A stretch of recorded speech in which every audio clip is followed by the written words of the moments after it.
So we'll suspend for a few seconds.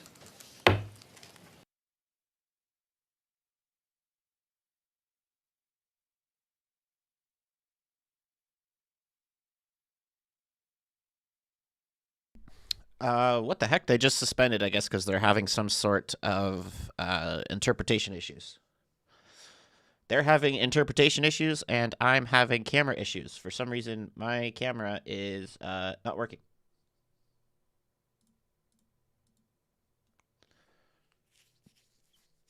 I have no idea what's going on.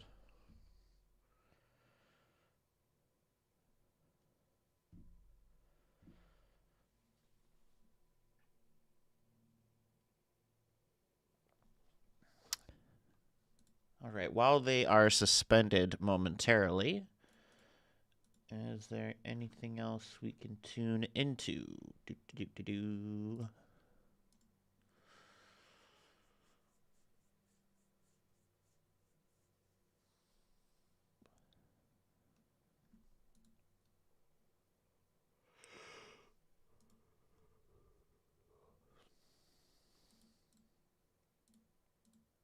Yeah, I have no idea what's going on with my camera. I think it's an OBS thing.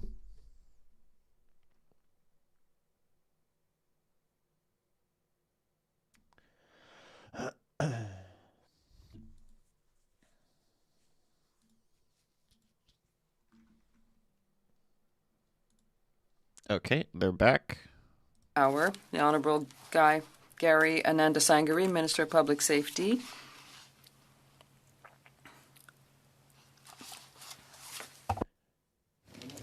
Okay. On va suspendre encore quelques instants. We'll suspend again for... Oh, come on, guys. Get it together. This is twice now. It's very simple. How do you not have your tech issues fixed before you start the committee? Oh. So you will give me a signal if you cannot hear me well. So we have this morning the Minister, Gary Anandasangari, and the Honourable Ruby Sahota, who is Secretary of State for Combating Crime. We also have the honour of having three officials. Ms. Erin O'Gorman, who's the President of the Canada Border Services Agency, Mr. Kevin Brosseau, who is Canada's Fentanyl SAR for the Privy Council Office, Commissioner Michael Duhem from the RCMP, and welcome to all of you. Mr. Anandasangari, you have 5 minutes for your comments. Thank you, Mr. Chairman. Merci beaucoup, Monsieur le Président.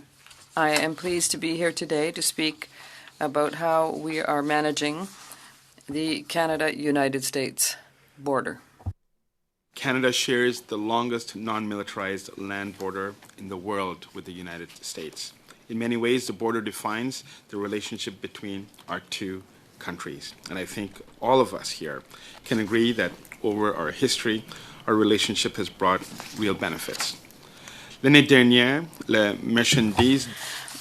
Last year, nearly $3.6 billion worth of trade and about 400,000 people crossed the Canada-U.S. border every single day. Challenges.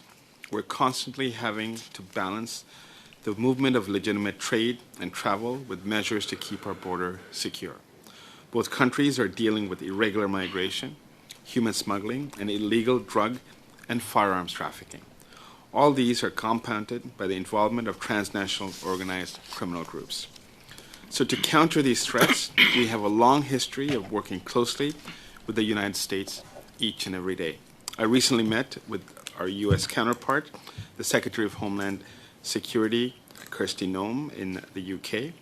Myself and Canada's Attorney General met with the U.S. Attorney General, Pam Bondi, over the summer, and we have been in constant engagement with other officials, including Border Czar Tom Homan, as well as Canada's U.S. High Commissioner, U.S. Ambassador to Canada, along with many of our officials here. Public Safety Canada, CBSA, and RCMP, along with the fentanyl czar, have regular daily interactions with their counterparts in the U.S. This week, the fentanyl czar, the RCMP commissioner, and president of the CBSA traveled to Washington, D.C.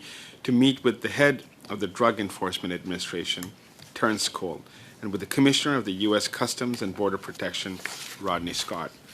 These discussions build on the already strong intelligence and information sharing work we do with the U.S. and underscore the importance of this collaboration.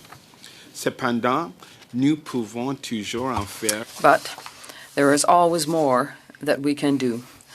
That is why the Government of Canada is taking a number of steps to improve the security of our borders. Which is already delivering results. We've increased the resources along the border and are investing in new technologies to improve surveillance and detection. La migration irrégulière. Southbound irregular migration between Canada and the United States has dropped 99% since last year. Together with the United States, we launched North American Joint Strike Force to target transnational organized crime, precursor chemicals, and illegal substances, including fentanyl.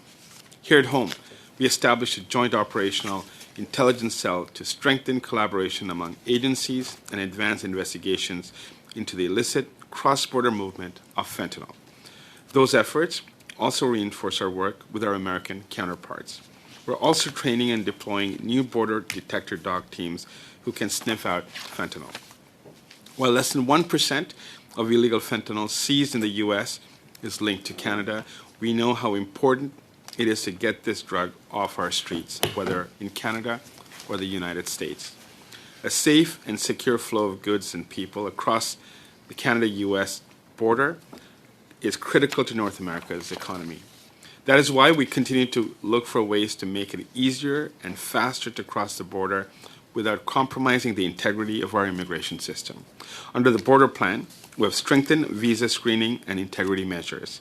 It also provides over $55 million to CBSA to increase the agency's removals capacity. We're seeing results. The agency removed over 18,000 inadmissible people in 2024-25, the highest in a decade, and an increase from approximately 16,000 the year before. Finally, Mr. Chair, as committee members know, that our government has introduced Bill C-12, the Strengthening Canada's Immigration System and Borders Act. This bill supports efforts to secure our border by tackling organized crime and money laundering and enhancing the integrity and fairness of our immigration system.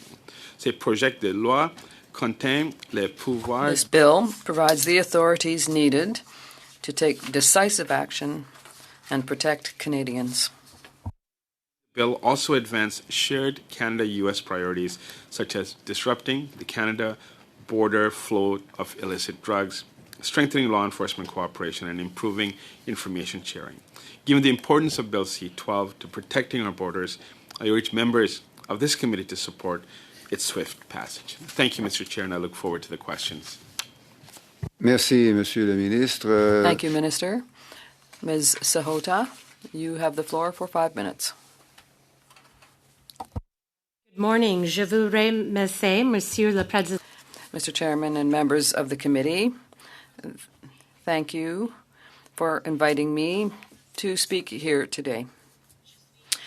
I'm pleased to be able to join the Minister of Public Safety to speak about the measures we are taking to secure the border. For combating crime includes working to keep Canadians and their communities safe from serious organized crime, including its role in driving the opioid crisis, gun crime, and auto thefts. Given my role, I will focus my remarks today on telling the committee a bit more about the progress we have made in specific areas, thanks to multiple initiatives implemented since 2018, including the border plan-related measures announced in December 2024. Given that border management includes tackling issues such as human smuggling and illegal drug trafficking, border management is of paramount importance to my work.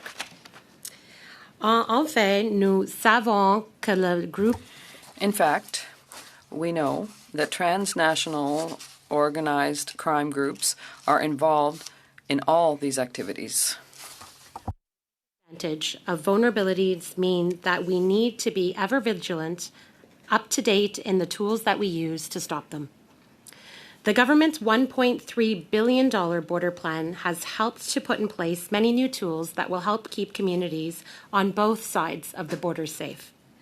This includes enhancing trilateral coordination with Mexican U.S. counterparts, international partners, and law enforcement agencies.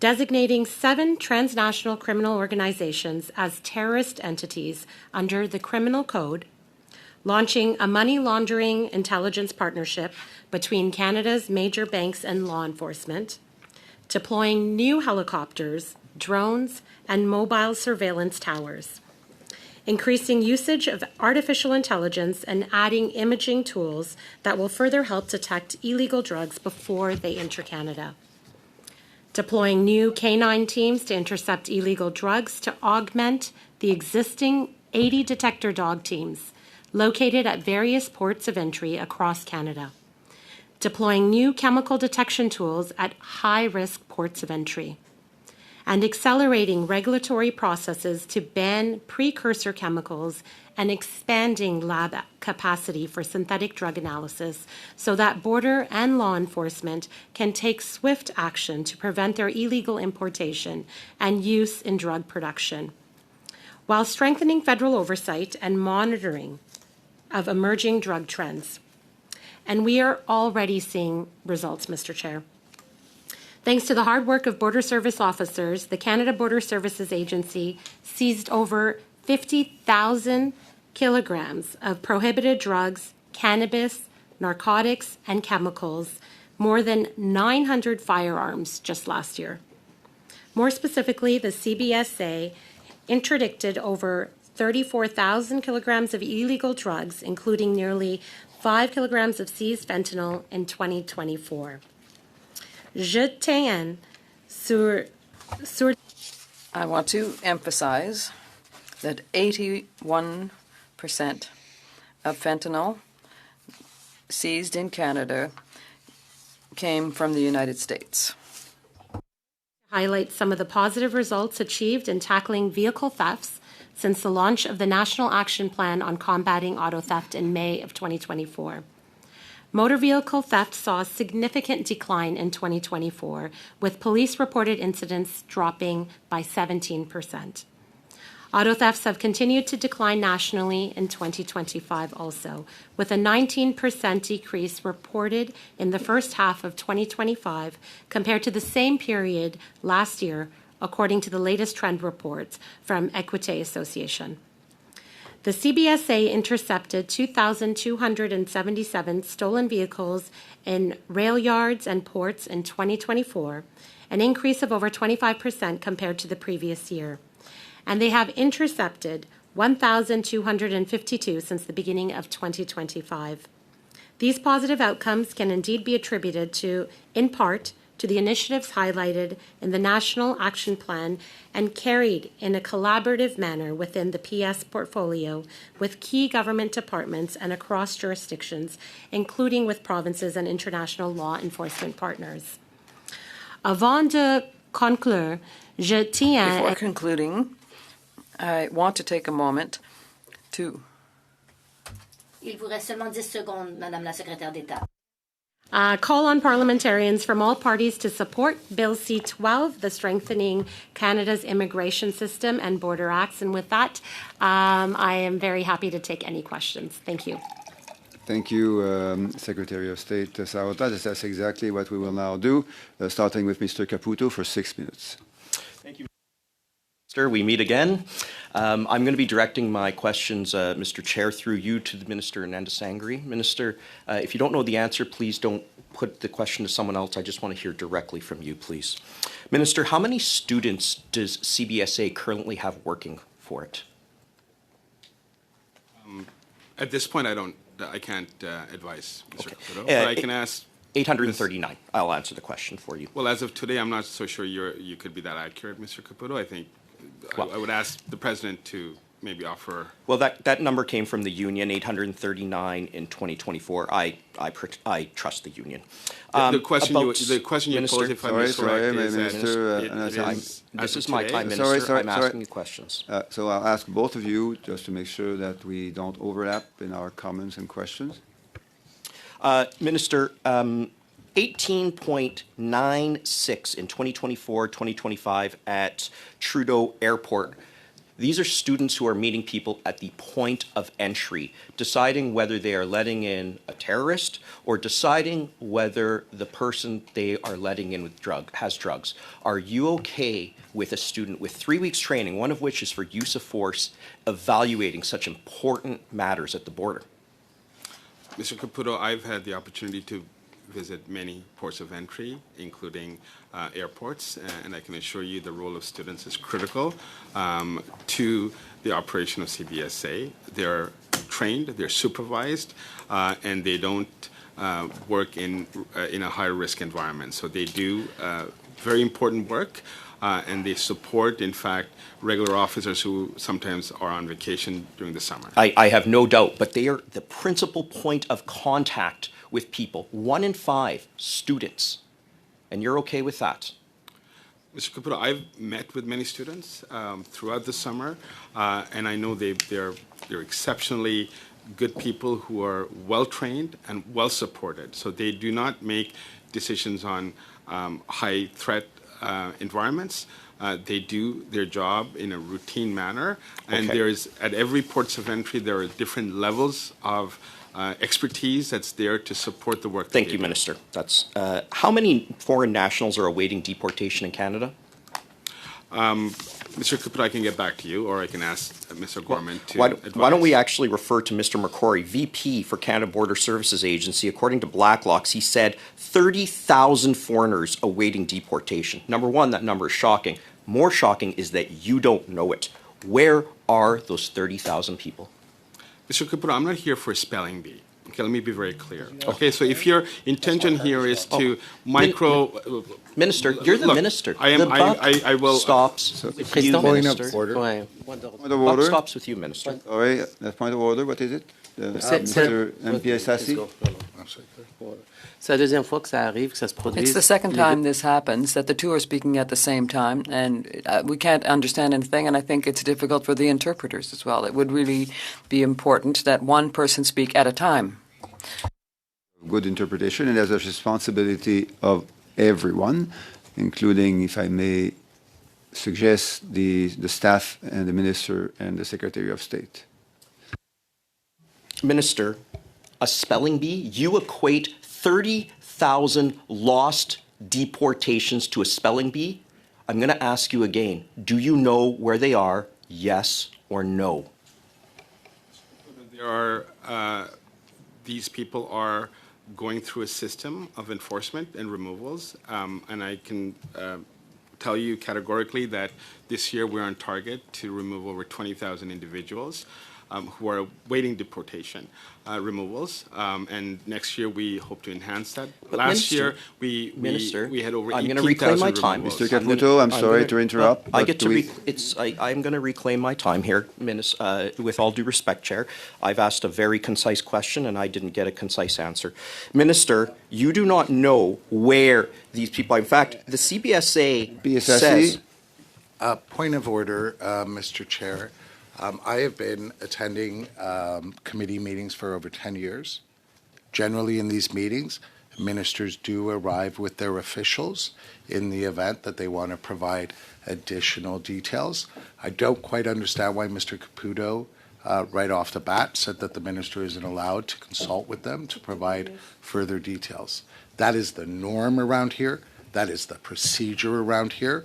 And I would ask Mr. Caputo to provide the minister the opportunity, if need be, to consult with his officials who have taken the time to be here with us today. Thank you. On that same point of order, first of all, not a point of order. The standing orders don't tell us that we have to ask our questions in a certain way. I will ask my questions on behalf of Canadians, not according to how the Liberals think I should.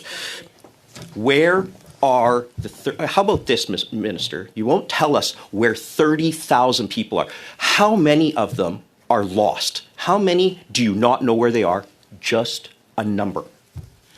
Mr. Caputo, there's 30,000 people who are going through the system, and they're going to be removed. They're in queue. We know their addresses. We know where they reside. Many of them have reporting requirements. They regularly report to our CBSA offices across Canada. There's sometimes telephone reporting, so there's ongoing monitoring for those who are being removed. I beg Not in your all pardon, cases, Minister? but the vast majority of cases. I beg your pardon, you said we know where they are. Okay. We have 30 more seconds. And Actually, I have a minute and 22 more seconds, Mr. Chair. The point of order should not count to my time. Minister, how many, this was asked in committee, I believe it was, quote from Mr. Macquarie, we don't track the location of every individual. Now, you just told us you know where everybody is. We track their locations, and yet the VP of CBSA contradicted you in a story from Blacklock. Point of order, Mr. Are you Chair. wrong, or is he wrong? No, that's Point of order. My question. Mr. Ramsey. Minister has, dans la réponse du ministre, il a dit qu'il ne savait. In his answer, he said he did not know where every individual was, and Mr. Caputo has said that he did know where all these people were. And she should at least listen to the answers. Well, none of these are points of order, and we're talking about relevant information, but we cannot allow the exchange between the minister and Mr. Caputo to be interrupted endlessly. So I think everyone's understood. We expect that the conversation will be fluid. And I'm telling Mr. Caputo that we are effectively going to give him 30 more seconds, given the interruptions. But in future, we will take time away because points of order are not part of the exchange. Points of order when we are talking about how the minister says we know where everybody is of the 30,000, and a vice president for CBSA in direct contradiction, quote, we don't track the location of every individual, end quote. Minister, are you right that you know where they are, or is the VP right? I see you just got a note there, so which is it? Mr. Caputo, we have addresses for individuals who are in the removal queue. So you're telling us you are confident you know where those 30,000 people are? Not every single one of them, but I believe we have. What number? What percent? Well, Mr. Caputo, if you want the correct answer, I would invite you You're to the ask minister. Mr. Mr. Gorman. Caputo, You're I'm citing sorry. me, No, we'll have to Minister. stop the stops with you, time is Minister. up anyway. Mr. Chair, if I may, we're here to provide concrete answers to legitimate questions that both the opposition and... Understood, Mr. Ndasangari, but time is over for this particular intervention. There will be other interventions. Let me turn now to MP Essasi. Thank you, Mr. Chair. Thank you, Minister, for once again having made yourself available. This is the second time in the course of the past few weeks. So thank you for being here. Thank you for being here with all of your officials. Minister, you were talking about the interactions you've had with U.S. authorities. You've had many, many meetings. You recognize full well how important it is that we adopt a cooperative attitude with our southern neighbors. So how would you characterize the spirit during these meetings? Do you find that professionals are speaking to each other and that we're doing a good job addressing some of the challenges which are important not only to us, but also to our southern neighbors as well? Thank you, Mrs. Sassi, for that very important question. We've had a number of very important interactions at the political level through my predecessors, Ministers LeBlanc, as well as Ministers McGuinty. They've had ongoing conversations, and I was able to pick up from that when I was appointed in May with the conversations with Borders Czar Tom Holman. We had a really good engagement in Washington this summer with Secretary Bondi, AG Bondi, as well as her officials. And then very recently in London at the Five Eyes, had again a full day with Secretary Noam and her officials and her senior team. This is on top of regular engagements operationally with the folks that are at the table, including our fentanyl czar, President Gorman, as well as Commissioner, as well as Dan Rogers, who's not here today, who hasn't been called for today's meeting. And I can categorically say that we have a very strong relationship, one that speaks to the many decades and over 150 years of relationship that's nurtured. We have some irritations right now. We have, we have at every single occasion we have identified fentanyl to be an issue that is shared by Canada and U.S. And I often cite that every community in Canada is impacted by the fentanyl crisis, and so are the Americans. However, we know that the common denominator of fentanyl inflow into Canada or to North America is not from each other, but from overseas. And it is a common, we have common ground to fight that, and that's what some of the measures that we've taken, including additional tools of law enforcement, will ensure that we do. By and large, and maybe Mr. Brusseau, if you can maybe highlight some of your more recent conversations, but I would say it's been very positive. Yeah, indeed, Mr. Chair. The tone and nature of the discussions that we've had, that I have and colleagues at the table over the course of the last number of months, has been extremely productive and reaching that element of collaboration that is in fact building on a foundation of trust and cooperation decades long. Thanks. Thank you. So you would sum it up as very constructive, very focused, and we're moving forward on priorities that are important to both of our respective countries. Yeah, and that's correct. And look, I would go back to the statement that President Trump made when Prime Minister Carney was in D.C. The last occasion, where he said essentially that fentanyl coming, or claims of fentanyl coming north to south, has been drastically reduced. Thank you. Now, if I could ask the Commissioner a question. As you know, Commissioner, this week it was quite regrettable that we heard some comments from the Leader of the Opposition. Those comments, if I may, questioned the integrity of the RCMP. So I'm not quite sure whether you've had ample opportunity to provide some commentary, so we all have a better sense as to what your thoughts are with respect to individuals in Parliament who question the integrity of the RCMP. I think I said what I said last Thursday at the press conference, and again, I invite Mr. Poilievre to meet with the key leaders of the organization and get to learn about the organization, because I find myself very fortunate to be the head, to be the commissioner of such a wonderful organization filled with great people. So. And could you tell us if the Leader of the Opposition has been receptive and whether he has seen to it that he meets with your senior officials? I have not heard back. You haven't heard anything No. back? Okay. Thank you. That concludes my questions, Mr. Chair. Thank you, MP Assassi. Let me turn maintenant Madame de Bellefeuille pour Now I'll give Madame de Bellefeuille the floor for 6 minutes. Thank you, Mr. Chairman. Thank you for being here today. I know that you're well surrounded, and it's an equal balance between men and women here who've managed to rise to the levels of your positions.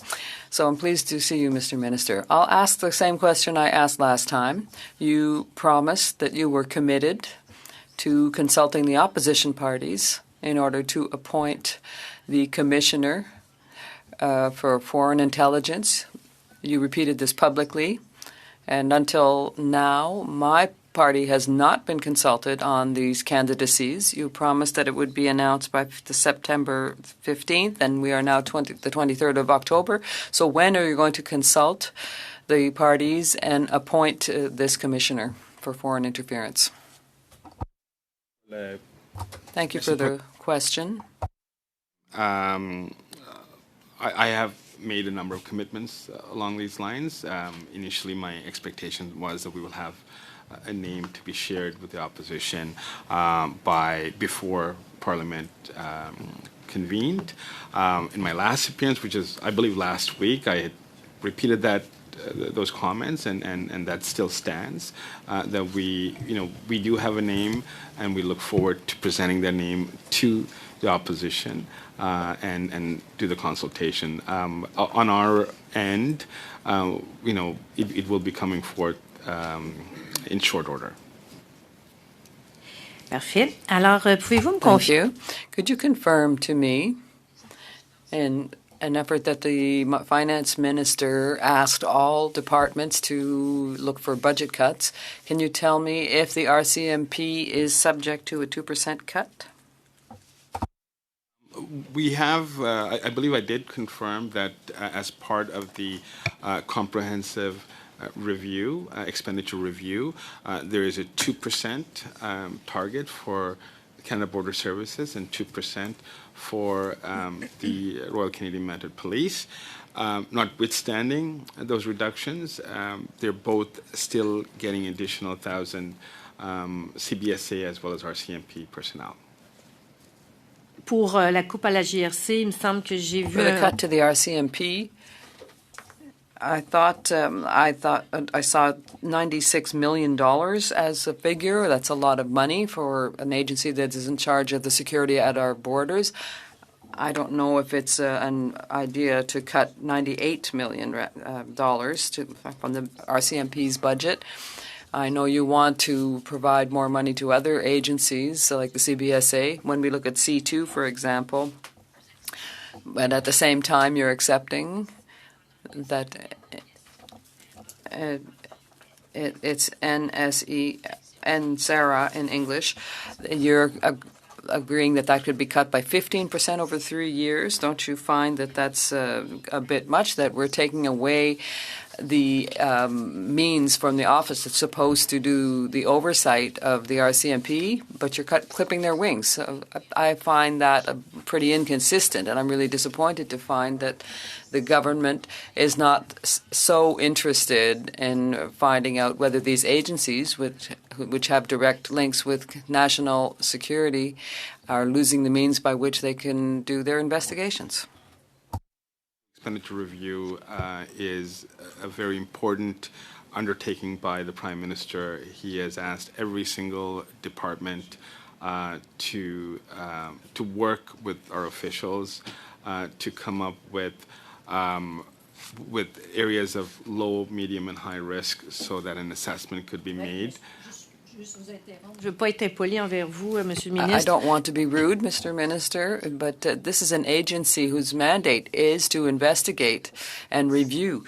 Their total budget is $17 million, and the cut that they're being asked is in the order of $3 million. And so that's what the government's asking for. So you're saying they're going to have more power for sharing information between the agencies, but we're reducing their ability to investigate, which this agency was created for this purpose. So I tell you sincerely, I know everyone has to make an effort, but I don't think that this is a wise decision to reduce the ability of review and investigation of this agency. I'll give you one last moment, because there was a confusion with your public statement last week. You'll tell me if I'm on the wrong track. You're going to hire 800 officials that are going to ensure the training in Rigaud for 18 weeks, and you're also going to hire 200 operational members who will not be trained in Rigaud, who will not have that training of the full 18 weeks. And so can you please confirm so that everyone understands the same thing? Offer more certainty today than I did last time around. We announced last week that 1,000 new CBSA officers will be hired and deployed. The training will start in November, with the first cohort being out by... Monsieur le Ministre, je m'excuse infiniment. I'm very sorry to interrupt, Minister, but you're saying 1,000 agents. It's not 1,000 CBSA officers who are trained in Rigaud. It's 800. And the President said so during her last appearance. So it's 800 CBSA officers trained in Rigaud for 18 weeks, and 200... We don't know about the training, but 200 members that are operational. That's the term the president used. So we have to stop adding to the confusion here. There's 800 CBSA board officers and then 200 operational members who will not be trained in RIGO. I'm sorry to interrupt, but there will be an opportunity to come back to that later. And perhaps in the meantime, the officials and the minister will be able to clarify what you have just stated and summed up. So that brings me now to give the floor to Member MP Lloyd. To Secretary for being here. Minister, are you aware of the recent W5 report which quotes RCMP Superintendent Matthew Bertrand, who stated that at least 7 Mexican cartels are operating in Canada and using our country as a transshipment point for drugs? As you're aware, Mr. Lloyd, we did list 7 cartels. So you're aware of this report from W5? We have. I haven't personally seen that report, but I'm aware. Well, it's a shocking report. Minister, why do you think these criminal organizations have made Canada a central point for their operations in recent years? Mr. Lloyd, across the world, I was with the Five Eyes in September, and there's a common theme of transnational criminal entities that are expanding their reach, and in this case, so you don't think Canada, this is a Canada problem? If we want to avoid points of order and all sorts of other interruptions, we should make sure that interpretation works and that we have a conversation that is understood by everyone. So as I'm making those comments, I'm stopping the clock, just inviting everyone to make sure that we have an intelligible conversation. Thank you. Minister, you're saying this is a world problem, but why has this grown in Canada in recent years? Why do you think? Look, the issues around transnational criminal organizations are something that we're deeply worried about. We've taken some concrete action, and Canada, like other countries, is facing an increase. So you don't have any specific. Minister, your government lifted visa requirements for Mexico in December of 2016. Are you familiar with that decision? I was not in cabinet at that time, but I am familiar with that decision, yes. Do you agree that this decision expanded the cartel presence in Canada? I don't have a direct causal link to that, but you're aware that last year that restriction was closed. I'm aware, but do you think that there was a connection between lifting the visa requirements and the expanded presence of the cartel and the strengthening of their smuggling networks in Canada? I'm not at liberty to speculate on that, Mr. Lloyd. Well, Minister, I have a report from Canada Border Services Agency. This is from November of 2016, 1 month before your government decided to lift the visa requirement. I'm going to quote from it. The visa lift will make travel to Canada easier in order to establish or strengthen existing cartel smuggling chains. In the next 3 years, Mexican drug cartels are expected to expand their presence in Canada. That is a CBSA report that was written in November of 2016, 1 month before your government lifted the visa requirements. And you're saying you can't see any causal link to that? Is CBSA wrong, Minister? First of all, I didn't read that report, Mr. Lloyd, and I'm not at liberty to speculate on the causal link. Well, Minister, CBSA was correct. They correctly predicted that your government's actions would expand the cartel's presence in Canada. It's plain for everyone in this country to see. Your government was warned, and you recklessly chose to move ahead by lifting these visa requirements. Minister, do you accept responsibility for your government's failure in making Canada a base for organized crime? Mr. Chair, my responsibility is the safety and security of Canadians, and that is a task that I take very seriously, and each and every day I work to enhance and to ensure that the safety and security of Canadians are enhanced. This includes a number of measures that we've taken, including a number of bills, Bill C2, Bill C12, Bill C9, Bill I'm going to interrupt the Minister. I've given you some good time to respond there. Minister, if you can't see the causal link between lifting these visa requirements and the increase in cartel activity in Canada, why then did your government reimpose the visa requirements? There were a number of considerations, as you're aware, Mr. Lloyd, post-COVID.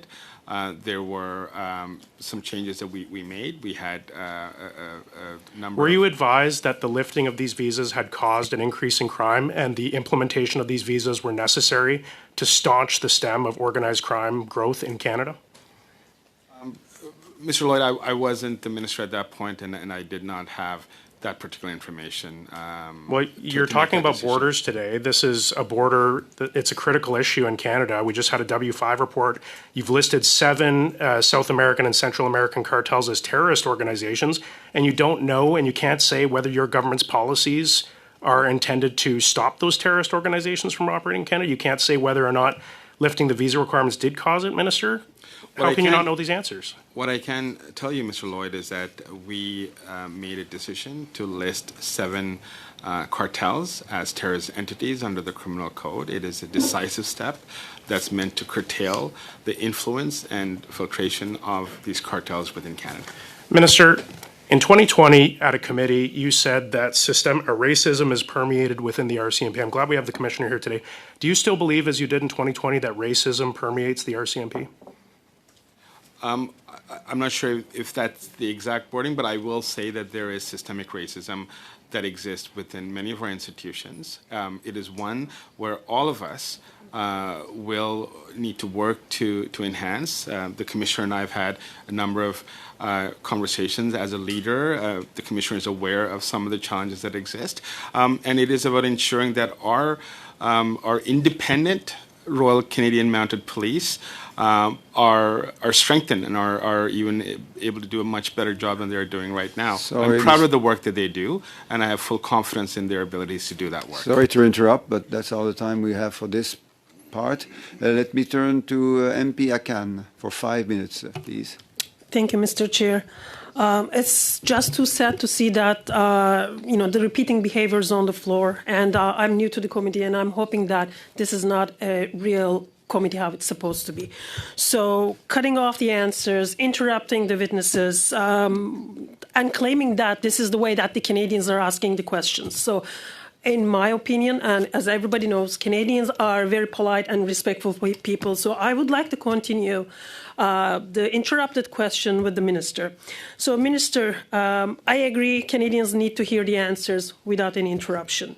So you were answering about the 30,000 individuals, and you were referring at that moment to Ms. O'Gorman to give the answer to that question. Can we continue from that, please? Thank you. So I'll just say a few things out of the gate. We have about 500 officers dedicated to removals, and they're doing an excellent job. And they are following up on their files, and every day they are removing people, and I think that's important to know. Removals in progress, there are a lot of things that go into that. Sometimes it's getting travel documents for individuals. Sometimes it's allowing people to have their children finish the school year so they can go, and just making travel arrangements. So in process means we're actively engaging with individuals to have them leave the country, and many will leave the country without engagement with CBSA because they have their travel documents and they're going. So the number is large. It doesn't mean some of those people won't try to abscond, but there's activity required to remove certain individuals. We do have people on warrant that have absconded. CBSA has detention facilities, but it's the IRB that maintains detention. And so we will make the case, but CBSA isn't the sole authority in terms of detention. And so sometimes an IRB decision will be not to maintain detention, and the person may abscond. And we put out a warrant for those people. And in terms of criminality, those are not people at large, criminals at large. They're criminals who will have served a sentence if it was imposed upon them. I'm not minimizing that. They are people that need to leave the country, and they are the highest priority of our removal officers. We also put people on warrant who are serving sentences. So we actually know exactly where they are. They are in a correctional facility somewhere in the country, and we put those warrants to make sure that they don't leave without us knowing. It's an administrative warrant so that when it is time, when they're done serving their sentence, CBSA is made aware and we can come in and take care of the individual. So as you can see, it's a complex domain. There's activity all the time. As the Minister said, we removed the highest number we've removed in a decade last year, and we're on track to exceed that this year. But the fact is, there are other people coming into our removals inventory. People who today will perhaps hear from the federal court that their request for reconsideration is denied, and they will come into our inventory. So people are moving. These are points in time, but people are moving through the system. They are moving into the inventory, and they are importantly moving out of the inventory and leaving the country. Thank you, Mr. Gorman. I know your answer will not make a super clip for our members here, but the conservative members here. But thank you very much for the answer. This is the answer I believe the Canadians are looking for, and it's an ongoing process as we hear. Thank you very much for your efforts. So, Minister and the Secretary of State, you have visited the law enforcement across the country from coast to coast during the summer. And still doing it as we follow. Could you tell us what key concerns frontline officers have highlighted and how government's legislation such as Bill C2 and C12 will support their crucial work protecting Canadians? Thank you, MP Aken. I appreciate the question. It has been a busy summer learning and consulting with law enforcement across the country as to the supports, the tools, and changes in legislation that they're looking for. C2 is something that I think across the board, whether it's a policing organization, association, or chiefs of police across the country, they've all been in support. What I actually, in fact, did hear was a lot of disappointment when the bill was amended to remove key essential parts. 5 parts of the bill from C2 were removed in order to have the other essential parts that are in C12 move along the legislative process. And the reason for the disappointment was that the key areas that the Conservatives did have disagreement on, which were lawful access, $10,000 of money laundering type Secretary of State, changes. Maybe just finish the sentence. Yeah, those are very essential in order to be able to provide law enforcement with the tools that are needed to be able to investigate effectively and charge. I would say is that we are currently trying to fight tomorrow's crimes with yesterday's laws, and it's really important to modernize and make sure that we keep up with the times. Thank you very much. That's all the time we have for this part. Je vais me tourner maintenant vers Madame de Bellefeuille pour 2 minutes et demie. Now, Madame de Bellefeuille for 2.5 minutes. Minister, the RCMP is going to deploy the hiring of 1,000 new officers, and the Commissioner made the commitment that the new people will be trained at the police school because he wants to keep a high quality standard. Can you tell me, on those 1,000 officers that you're going to hire, 800 will be trained by the high quality standards of the Rigaud College, and the 200 operational members will be trained where and how? I just ask for clarification. Are you referencing RCMP or CBSA? If it's RCMP is dépôt. Non, je pense que peut-être l'interprétation. No, perhaps the interpretation was too quick. I was saying that the RCMP will be training these 1,000 agents at the Rigaud School because they want high quality standards. There seems another decision was taken that is out of the 1,000, 800 will be trained to these high-quality standards, and 200 will be operational members. And so it's a mystery, Minister, who is going to train these 200 operational members and how. It concerns us because border security is a priority. Can you tell us how they are going to be trained, these 200 other operational members of the Canadian Border Services Agency? The training will take place in Rigaud, and I think President O'Gorman can elaborate on the logistics of it. The training will start in November, and we're hoping to have the first cohort complete the training by March.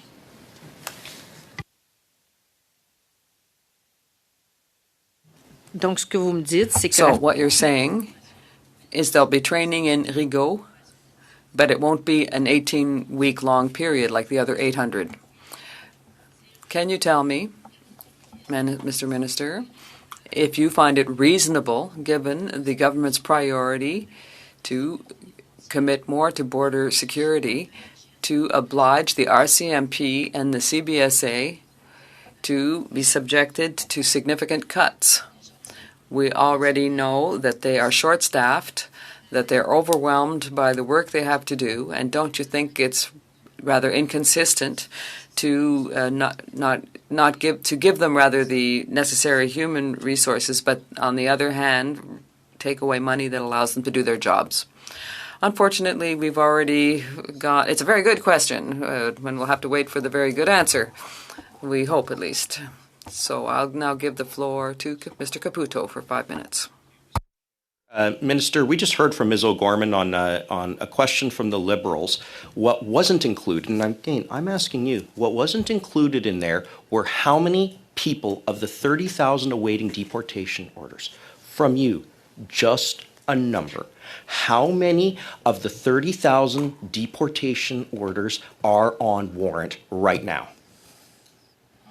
Mr. Caputo, I can't give you that number for as of today. What I can suggest is, if you want an answer that gives you more accurate information, I think we should ask Mr. Gorman. Do you have an approximate number? You are the minister. The buck stops with you. Do you even have an approximate number? 20%, 10%? Do you know? Like, this is your job to know this, Minister. Mr. Caputo, what I do know is that CBSA is working towards removals. We've had the highest removals last year of 18,000 individuals. This year, we're set to surpass 20, and in future years, we will be increasing those numbers. With all due respect, Minister, you have 30,000. So the 20,000 you removed last year, we have 150% more awaiting. You don't know how many are at large. Do you know how many are at large that have criminal records? Caputo, it's an evolving situation. Every single day, there's people who are added to the inventory, and every single day, there are people who are removed from the inventory because they've either left or they have regularized their status in whatever form. So, to be very clear, we are working towards removals. That's not what I asked, Minister. They're in an orderly manner. With all due respect, there's Minister, instances where we are unable to send. Minister, with all due respect, I asked a question.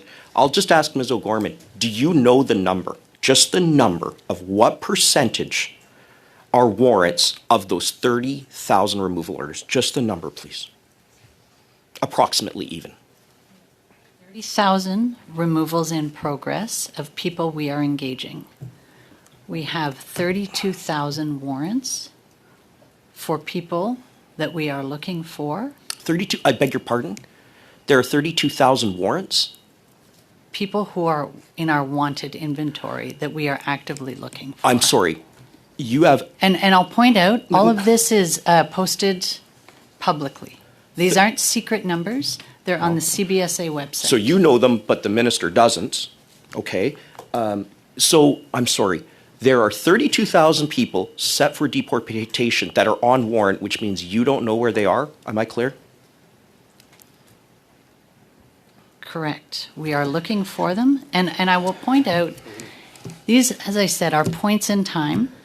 And so since we last met, we have removed more of those people on warrant. And then, unfortunately, we have had people who have absconded. These are fluid. I understand. And they're 500 CBSA officers doing excellent work all of the time to remove these individuals. Ma'am, with all due respect, we have 30,000 deportation orders. This is half of Kamloops we're talking about. That 32,000 people are lost. I'm just going to leave it there and give the time to MP Kirkland. I'm just befuddled at that number. Thank you. Thank you. It seemed from the testimony in the beginning. Thank you all for being here. I'm going to try to be very succinct because I have a very short bit of time. It sounded a lot like everything is fine. You know, we're working at this. The borders are getting there. We're getting secure. We're on our way, and it feels like, you know, you're saying everything is fine. But Minister, this question is for you. Violent crimes in Toronto is up 60%. Homicides up 62%. Sexual assaults up 73%. And extortion up 245%. Police are now telling Canadians to follow a 9 p.m. routine. Durham Regional Police, Niagara Police are asking people to shut their doors, lock their doors, put their alarm systems on at 9 p.m., keep themselves safe. Do you think that this is the new normal under your watch in Canada? Madam Ms. Kirkland, I've had an opportunity to meet with many of the law enforcement agencies you cite, and I can say that overall the trend of crime is going down. I'm sorry, I just asked if you think this is the new normal. Well, you gave a preamble, and I believe I have equal time to respond to the time that you took to pose the question. So if I may, I've spoken to a number of police services that you cite. Overall trend of crime is going down. Obviously, there's people who don't feel that way and fully recognize that there's been a number of high-profile instances.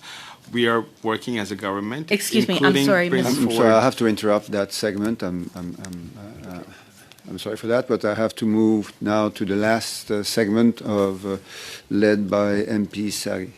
Merci beaucoup, Monsieur le Président. Merci. Thank you very much, Mr. Chairman. And thank you to the witnesses.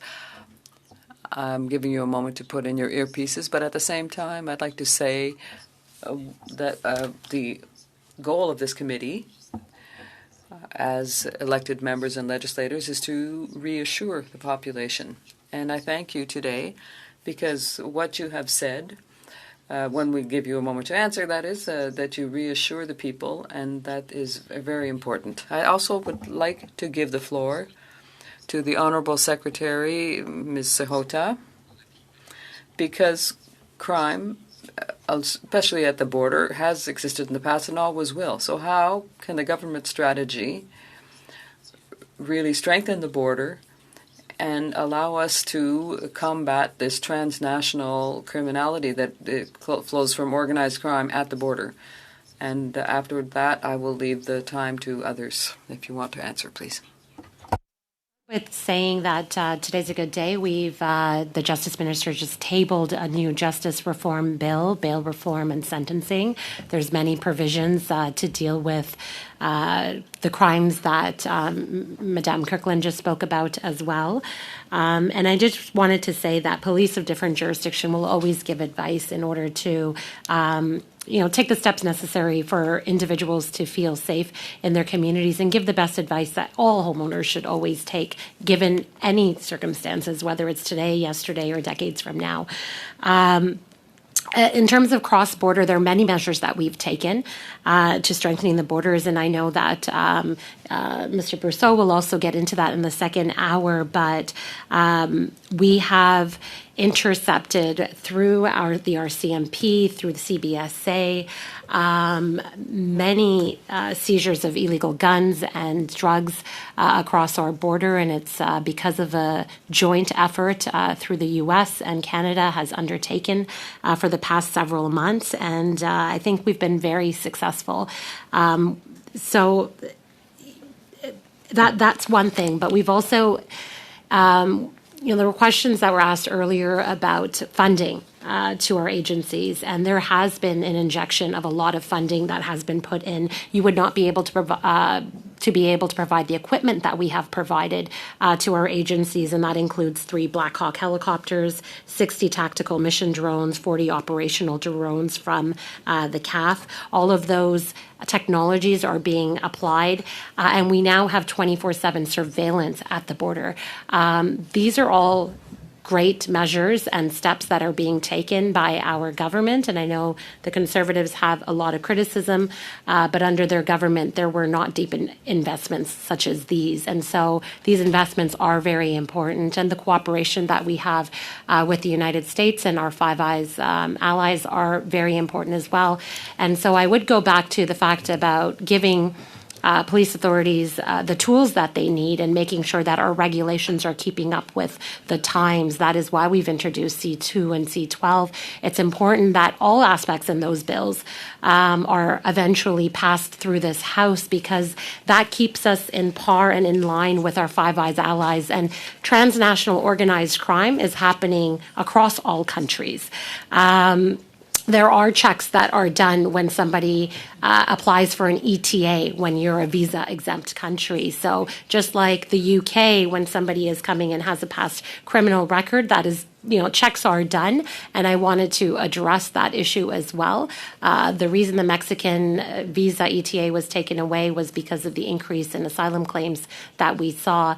But it's important to recognize that criminals that operate, across the world, they do so in a very clandestine way. And it's not because they're using their proper identity and information. J'ai deux questions qui me restent, puis il me reste 50 Il vous secondes. s'il vous reste plaît. 45 secondes. 50, I have 45 two questions left and 45 seconds. Can you say anything about the 30,000 people who are missing, and can you give us some details on that? And I'd also like to ask the Commissioner Gorman a question. Well, as I said, the data are published on our website. Certainly, between the 1,000 new officers that we'll be hiring, some of them will be dedicated to removals. I have a last question. Unfortunately, MP Sari, we won't have time to ask a question. You might have a chance after this panel, because we now have to invite the Minister and Secretary of State. Well, in fact, they will have to leave. So we thank them for their presence and their participation today. The good news is that the senior officials here are going to remain with us, and we'll resume in exactly 2 minutes. Thank you. Okay, we're going to tune into PROC. They are covering the longest ballot scandal, and they have the chief electoral officer back again. So we'll go ahead and tune into that. Oh, they are suspended. Are they done? No, they're suspended as well. What's going on in public accounts? That you could have received, but then inaccurate in other areas. So maybe Mathieu can add. He's trying to speak to me, but it's probably easier if he just answer. Go ahead, and before you begin, Mr. Housefather, your time is up. I'm sure we'll come back to you, so you have the floor, please, to answer. Yes. So it was accurate for the benefits line of investigation. Not individual tax, not corporate. And wrong there too. Okay, thank you very much. I'm sure we'll pick this up again. Beginning our third round, Mr. Stevenson, you have the floor for 5 minutes, please. Thank you. As CPA in public practice, I'm willing to guess I probably spent more time on the phone with Revenue Canada than anybody else in the room here now. And I found a lot of frustrations. Several of my colleagues have already asked most of my questions that I had, but I have a few others in regards to quality. Can you tell me how many of your callers from your call centers actually work at home? I would have to see if we have a specific number on that. Our policy right now is that people have to spend 3 days in the office. There are some exceptions where we can't house them unless Melanie has a specific number. We may have to get back to you on Okay, but that's our policy. That's fine. If you can get back to us on that. Part of my reason for that is going to quality in.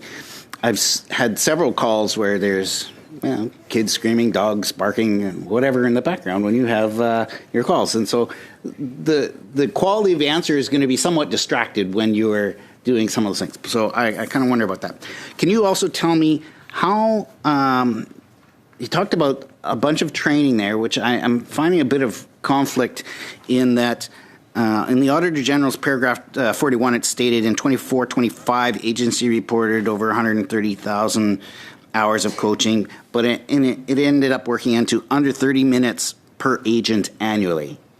But that's not what you said there before. So how do you? I'll go to Mr. J. How do you reconcile what the auditor has said about that in her report versus what you're saying today? Yeah, happy to take that question. Thank you very much. So the information that was used in the Auditor General's report was sourced from one of our systems that does not capture the entirety of the training that is offered to agents. So unfortunately, it does not give a comprehensive view. So you're talking about CRA as a whole, and the audit is only on the call centers? Is that what you're trying to say? There's a differentiation? No, it's a system that, and we can probably get you some more information after the fact to make sure that this is very precise, but there is a system that is used by agents who enter the time that they do training during, and that system is not necessarily a comprehensive view of the training that is offered to the call center agents. Oh, okay. Yeah. When I looked at something earlier, there was, so when we're talking about the quality of the calls, and my other colleagues have mentioned about the timing of focus on how much time they're in and out. When you call, quite often, the time you'd be on a call with somebody and then it'd be cut off. And you almost always, it seemed to be, to me, that the reason you're cut off is because they can't find the answer. And a lot of our people that you call in don't have, so we don't have the education to say, hold on, let me go check my resources. And then you're lost. And then you started back over and doing that. So there's also the other problem that I'd like to know, whose decision would it be that when you call into CRA, and I can't give you specific times, but I know there's certain times of the year, certain times of the day, where you'll call in and say, we're busy, call back later, click. Versus putting you on hold. And so whose decision and what would make you, I'm thinking that those hang-ups and deflected calls are not actually in any of the stats that talk about how long somebody's actually on hold. But I don't know whose decision would it be to have that kind of system to actually hang up on the caller before they even get through to either the automated system or an actual agent. Take that call. Thank you for the question. Maybe I'll talk first about the call deflection that you mentioned, because the call hang-ups, I'm not quite sure, but I'll get to that as well. We made a commitment to ensure that Canadians did not have to endure long wait times on the phone. So they just don't get because they were experiencing high wait times. So what we've done and implemented is ensuring that when the call volumes get to a point that exceed our capacity of agents on the phone, we don't want Canadians to wait more than 30 minutes. So after 30 minutes, they are deflected to use our automated self-serve options in the telephone. There is a menu of options where Canadians can self-serve. Many of the calls that our agents answer on a yearly basis are for topics and services that Canadians can actually avail themselves online. Whether it's ordering forms, whether it's ordering... But if you got an 80-year-old or 90-year-old, which I had several of them, that don't own a computer, and there's lots of people that are much younger that don't have the computer skills to manage that. How are they supposed to deal with this if they can't get through to the call? Yeah. Thank you. Just before you begin, that's your time. I'll allow an answer, please, and I'll recognize our next member, please. But go ahead. No, and I just want to say that we recognize it's not optimal for everyone who calls us, depending on the call volumes of that day or of that week. So that we recognize. What we are doing as part of our 100-day plan is working to improve that particular piece of the phone call. So when they are deflected, so to speak, to use our automated phone system, I'm not talking about being online for someone who's not online savvy. We're trying to optimize that for the Canadian who's waiting on the phone. And so that is part of our 100-day plan, so that they may not even need to reach an agent at the end of the day to do exactly what it is they're calling about. Thank you very much. Next, Mr. Osborne for 5 minutes, please. Thank you. A question for Mr. Hamilton.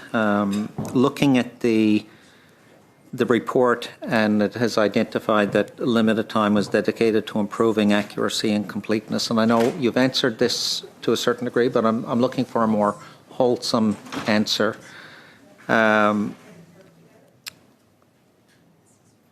What has the agency done to determine the level of time and resources that are required to implement its quality control and agent improvement processes?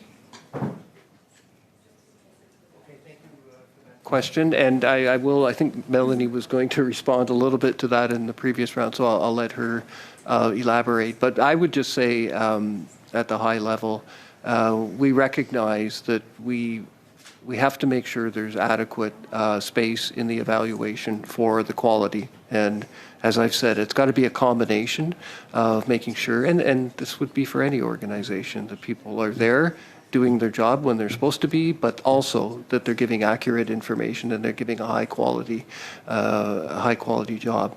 So, or giving high quality service, I guess I should say.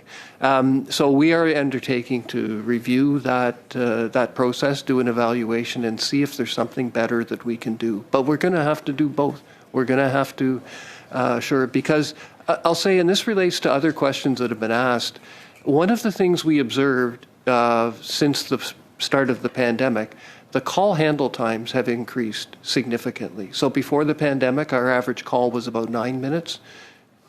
During the pandemic and beyond, it's over 15 minutes. So you've got a 50% increase in the time. So we have to pay attention to what's taking the time on those calls. And frankly, one of the things that we've seen, again, since the pandemic with the increase of fraud, there has to be a lot of effort put into making sure that you're talking to the person who they say they are. And so that identification process can occupy more space. So all of the work that Melanie and her team does is to try to understand these forces and then try to adapt our procedures to the beat. But I'll let you speak just briefly about the training. Yeah, no, absolutely. So we have over 100 quality evaluators that independently review the quality of the phone calls that our agents provide to Canadians. So it is something that we take really seriously.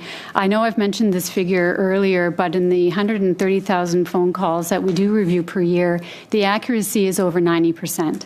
I just want to reassure Canadians that we are providing accurate and correct information the vast majority of the time, but it doesn't take away from the fact that there's room for improvement. So that quality evaluation program that feeds into our agent scorecard to really inform how the agent's performance is on the phone is a robust one, but is something that we are also looking at in the context of the 100-day plan and going forward as we prepare for tax filing season. The 17% number, how does that sit with you? Is that in the agency's perspective an accurate number?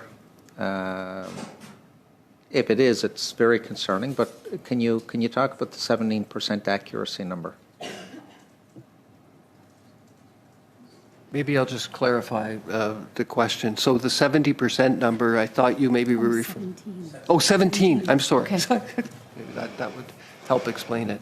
No, we are concerned. I don't think that's a good result. I mean, again, I put it in a box and say it's, I take the Auditor General's point. It's a good sample, but it relates to a smaller percentage of our calls. And we probably need to do a better job of making sure that we track that for that general information. And again, just to emphasize, if you're calling about yourself, I think we would all agree we do a good job on accuracy of the call. Can we do better? Yes. Are we trying to do better? Yes. And part of that can be the evaluation of the accuracy and whether we need to give it a bit of extra oomph. But no, I think I've said earlier, I find that 17% troubling, and we've got to get on top of fixing that. The level of inaccurate answers provided to callers, can you talk about where does this stem? Is it a result of a lack of knowledge, more training required for the agents? Is it the skills, the skill level of the agents that you have? Is it difficulty that they have in communicating the information to callers? Is it the fact that they're in the work site 3 days a week and at home too? Can you talk about the factors that play into why the inaccurate information? Thank you, Mr. Chair. I mean, I would start, and if Melanie wants to jump in, but I think that's the process we're involved in right now. The Auditor General is kind enough to share the questions and responses, so we can take a look at those and see, okay, what kind of an error was made? And so that's the process we're beginning on to understand. But it could be something that maybe the answer wasn't complete.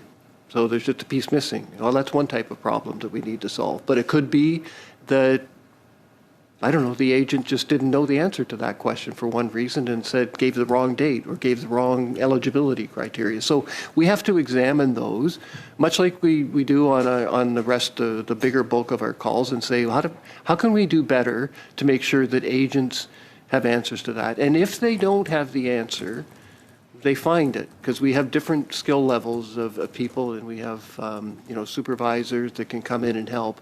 So that process has to work so that the person who has the knowledge about that issue can feed into the answer. So that's what we're doing right now, and so I'm keen to dig into the results and just to understand the very question that you're raising. How did that come up, and why? You would think the general answers would generally be a bit simpler than your tax-specific ones. That may or may not be true.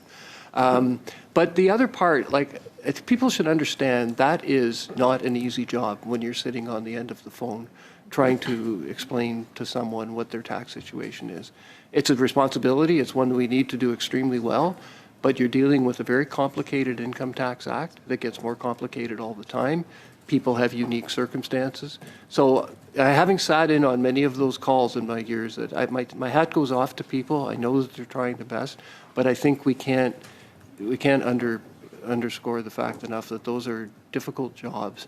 And frankly, that's why people who have contact center experience in the agency typically are very valued within the agency and other capacities. So anyway, bottom line is we're looking to examine just the question. That is the time, and well over. I appreciate the answer. As does the committee. Maintenant, encore une fois, c'est M. Lemire pour 2 minutes 30 secondes. And once again, 2 minutes 30 for Mr. Lemire. Thank you very much, Chair. I had an exchange with Yves Moulin, who deals with citizen services in my region and is directly impacted by the inability of actually contacting the CRA on the phone. And Yves Moulin worked for Services Canada, and his position was cut by the government back then. And I think you lost the best public servant. But that's my personal assessment of the situation. Now, Service Canada was created to be the open door into the government, and you have to speak to one person for pensions, another person for the dental plan, another for taxes, and somebody else for another issue. So why is Service Canada still there? When we call up Service Canada, why is there not someone to actually support people in their needs? That was basically the vision of Service Canada. So why don't you have a better solution for shared services together with the CRA? Thank you very much for that question. We have a very good partnership with ESDC and Service Canada when it comes to reaching the most vulnerable populations throughout the country. So we have this partnership with them, and it's really there so that we can effectively target these populations. So we've got partnerships with Service Canada within almost 6,000 organizations in the country to really increase awareness raising around taxes, how to do them, and how to contact us, and how to work with the two departments so that we can offer a service that's even more appropriate and complete. So I hope that answers your question. Well, in my writing, I've had public consultations on seniors' realities in 10 different places, and we came out with a report, and one element that kept coming up was the difficulty or the incapacity for seniors to have access to a service. They felt they were sent from one to another without ever actually making it. And the Auditor General said that for people for 80 years and above, it's very difficult to self-identify. So why can they not come to you in shared services? Why is there not a dedicated line for seniors specifically so they can have access and they can be authenticated once, identified once, and not be directed elsewhere, but get the right information they need without being bogged down in all of this IT labyrinth? Well, perhaps I can share things that we do in terms of services for seniors, and then I'll come back to your question at the end about having a dedicated line for seniors. So there's three things that we do. I said, first of all, we've got the 6,000 organisations across Canada that we work with them through ESDC, and around 1,000 organisations are there for seniors. Once again, it's to do awareness raising, to explain how to communicate with the agency and how to fill out your tax returns. Then second thing that we do is that we've got a very robust, solid program. It's called Community Volunteer Income Tax Program in English, CPPME in French. And with that program, they're also working with the most vulnerable populations, including seniors, so they can have access to these free services to help with filling out their tax return and then be able to get the necessary support to do that. So that's a program where we saw last year there were over 1 million tax returns that were submitted through these organisations within that community. Then thirdly, another thing that we do is that on an annual basis, we invite people in vulnerable situations to come and fill out their tax return in a more automatic way by telephone. They just need to answer a few questions over the phone. And with our target invitations that we sent out to Canadians, almost half of these targeted invitations were for seniors. Once again, so that they could do something that was a bit simpler if they met the parameters in terms of their financial situation. They could do this over the phone, and it takes about 10 minutes. So I just wanted to give you the context on that. Then on this question of a dedicated line, everything's on the table at the moment to try and see what type of service we could offer to Canadians with a good return on investment and at the same time to improve services. We have to also add in the question of fraud. That is a big issue within our ecosystem, and having a dedicated line for just one population that's already vulnerable, if you like, could also cause issues related to fraud. That's why we're saying everything's on the table, but we need to have a more in-depth analysis. Thank you very much. Thank you.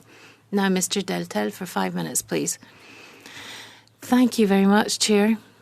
I said earlier that it's the most shocking report that I've ever seen for the CRA for taxpayers. And once again, I'd like to cite Madam Hogan in her report. And she said that she's afraid that despite the new telephony system and other improvements, Canadians are still waiting too long to get answers to their tax questions. Mr. Hamilton, what can you say to Madam Hogan, in particular to Canadians? Whatever you do, you're still going to be in a sticky situation. I'm putting the question to you, Mr. Hamilton. Okay, je pense que c'était une question. Well, I think it was a question for the Auditor General. Could you perhaps repeat? Yes. So, Madam Hogan, no doubt you've read Madam Hogan's report, and she said, I fear that despite the new telephony system and other improvements, Canadians are still waiting too long to get an answer to the question on taxes. So I'd like to repeat, what would you say to Madam Hogan, in particular to Canadians? What are you going to do that'll be good? Because Madam Hogan has said, whatever you do, we're still going to have problems. Well, thank you for repeating that. Yes, it's too lengthy for Canadians. They're waiting too long. There have been recent improvements. There certainly was an issue. In the past, there were three worlds.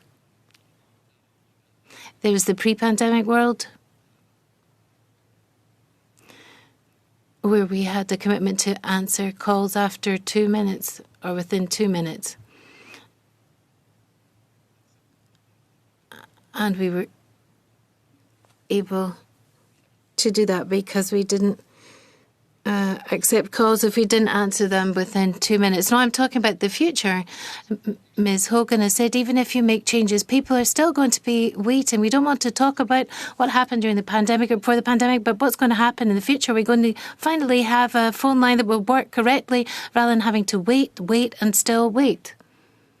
Well, I mentioned what happened pre-pandemic and during the pandemic was because, yes, there's different strategies to do this. If the question's related to the future, yes, it is, says Mr. Deltel.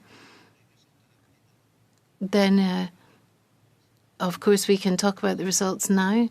We can answer 70% of the calls as of now, and all of the calls are answered within 30 minutes. So things are good for the moment. But as I've said, it's important to look at the situation for our next tax filing season. Will we be able to continue in that improved vein? That's the target for us now, to make sure that we will be capable of answering with more or less the same level.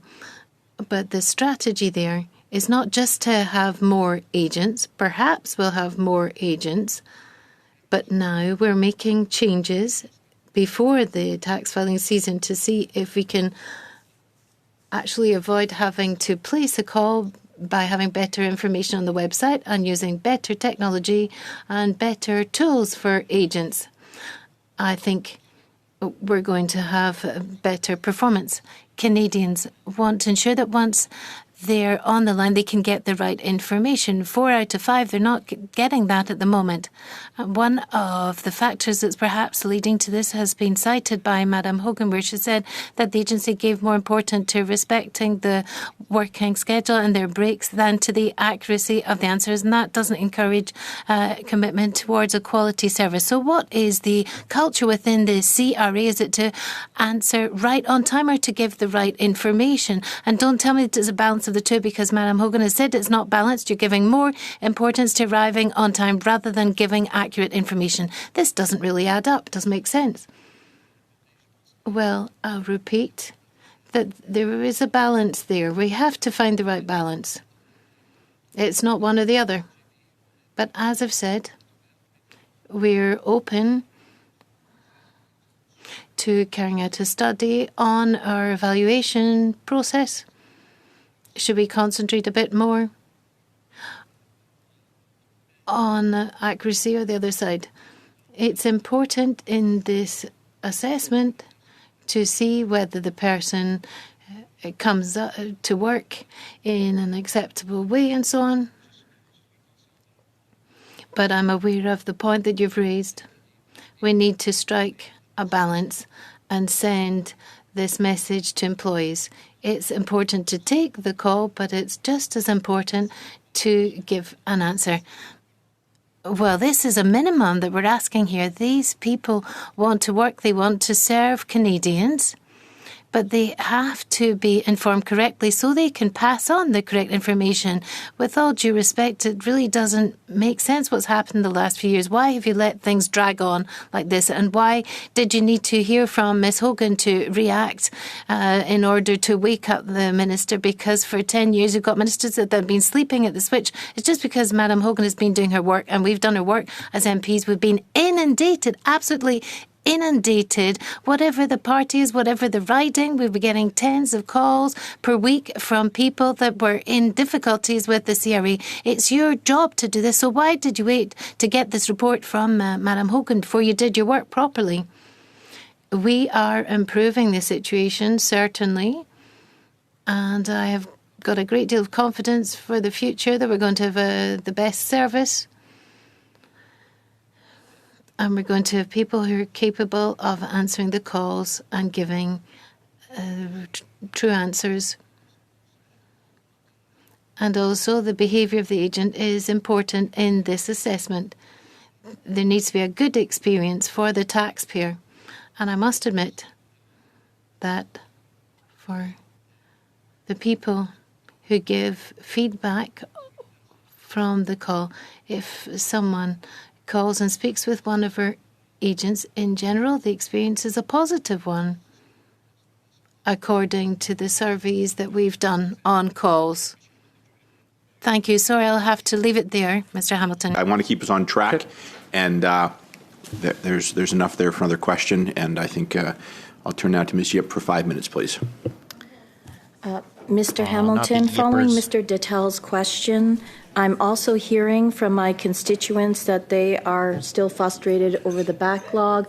There is a senior whose OAS was stopped because he put 3 extra zeros when he was filing his income tax. He went online, provided a letter of explanation, and called CRA, but couldn't get through.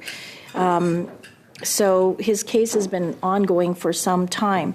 How quickly is the timeline in your action plan being moved for these improvements? Thank you, Mr. Chair. So there's 2 issues there. One is the person called us and is not getting the proper service on the call from what you've said. But there's another issue that's also quite important, the backlog that may be taking place in I forget if it was OAS or whatever the benefit is or the tax measure. There's a backlog there because we aren't processing them as fast as we could. And as I mentioned, one of our objectives during the 100 days, but certainly beyond, is to attack those root causes of why people have to call us. Because in that case, if there wasn't a problem upstream with people not knowing where their application was or their tax form was, they wouldn't have to call us. And those are things that we're really trying to address. You can't address them all overnight because, with population growth and tax complexity, we're getting a lot more demands for this. And, you take something like the disability tax credit, where it became the tool to access the Canada Disability Benefit. That's increased our activity on the disability tax credit front. So more people are filing, and they can actually go back 10 years to refile their income taxes if they get accepted. So all of those things are contributing to slower processing times.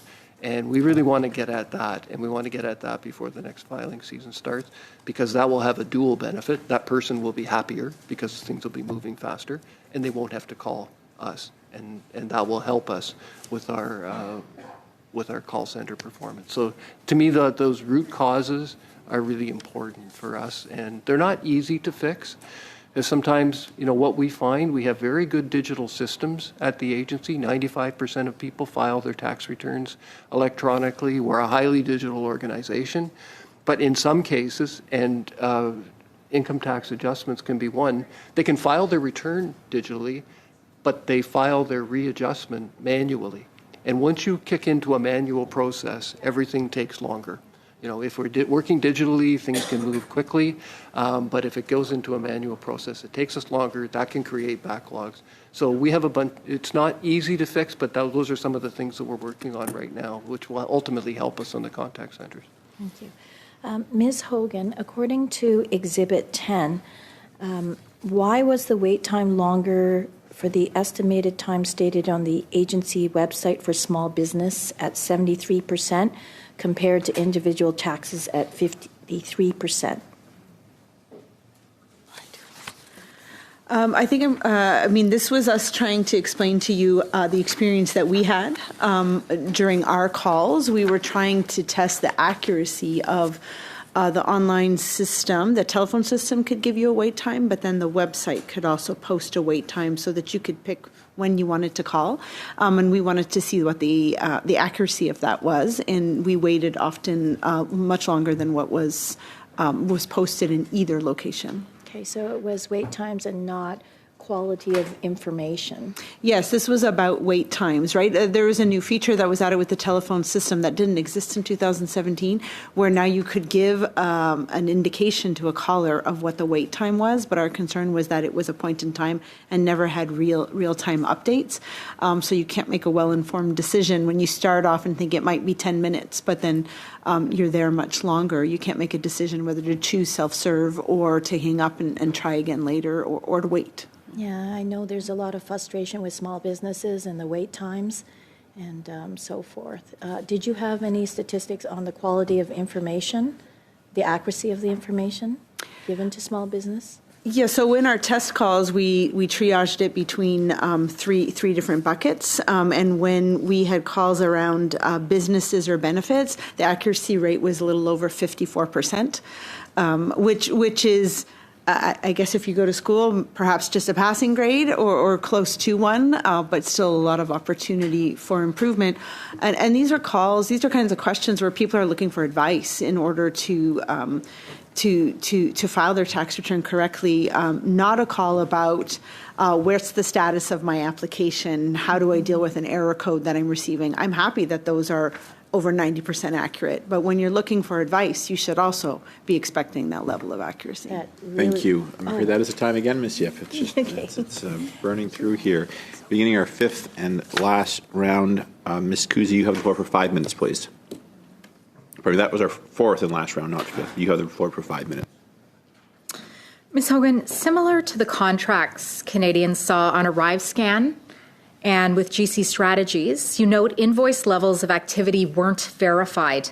There were limited validation of invoices, and that processes weren't followed to ensure invoices accurately reflected that the actual work was done once again. Why do you think that this is so widespread across departments? I think this question